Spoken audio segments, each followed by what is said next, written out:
Hello, I'm going to be talking about how the industrialization of America was not good for the people of America. I have note cards with quotes on them. I have 2 of them. Alright, so let's get started. The Industrial Revolution started around 1860, 1870. The Industrial Revolution eventually led to a class war, and the way this started was the wealthy who owned these companies, these industrialization companies like the railroads, they gave stocks to our government officials, the corrupt government officials, to benefit their company. So they had money. These people had money. They cut their workers' wages. They did not give them enough money to feed their families. These workers felt like slaves. In this text right here, a working man's prayer for the masses, it goes on to talk about it. The whole letter is basically written in the way that a slave would talk to his master. They call him "O Lord" in the very beginning of this letter, this prayer to the masses. They say, "O Lord Master, we love thee because you and other great masters of slaves favor, combines, and trusts to enslave and make paupers of us all." Paupers means people without money. I found that out today.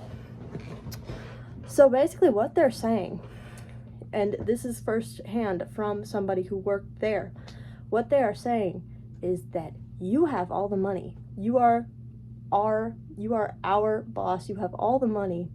You are giving us nothing. You are making poor men of us. And we're supposed to love you for that. They did not love them for that. They started a strike against their company. Let's see, in this quote, it talks about how, this is from the American Yop, which is the textbook we read from. It's chapter 16, Capital and Labor. It says, skills mattered less and less in an industrialized mass-producing economy, and their strengths as individuals seemed smaller and more insignificant when companies grew in size and power.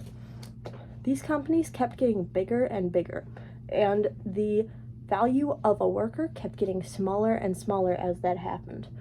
These workers' skills, the skills that they have learned, they did not matter. You did this job over and over again, and if you don't like the pay, we're going to fire you and find somebody else. These workers went on strike. They stopped working, and since these wealthy men had bought out these government officials, they sent the police, and it ended up killing quite a few of them. I believe the first strike, or the first police attack, it killed 11 of them, which is quite a lot. So they kept going on strike. They kept striking. Even after they started dying, they striked all across where these railroads were. So the government officials then sent out the state militia to control them. There is no benefit for anybody in the industrialization of America other than these wealthy men who are controlling it. They're getting more and more money coming into their pockets, and the working man is getting absolutely nothing. They are getting barely enough to feed their family, not even enough to feed their family. This eventually made way for some child labor. I can't feed my whole family. You're going to have to go to work too. So that is why the industrialization of America was not good for anybody but the wealthy class.